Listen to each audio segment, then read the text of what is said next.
Всем привет! Продолжаем строительство камина с конвекцией нашего.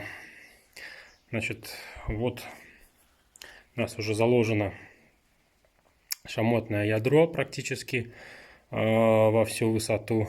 Вот на этом ряду у нас уже пойдет арка на 7-м ряду от начала каминного портала. Здесь будет повторяться арка из шамотного кирпича. Ну и вот формируем каминный зуб, который, значит, будет отражать тепло.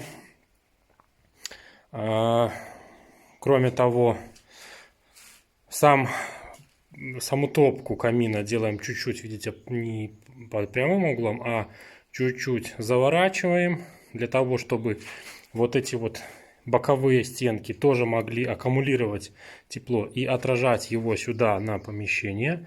Ну и плюс заднее, да, зеркало, так называемый зуб каминный, тоже будет тепло отражать. Таким образом, при работе камина сюда будет уходить достаточно большое количество тепла. Очень высокий получается коэффициент полезного действия этого камина.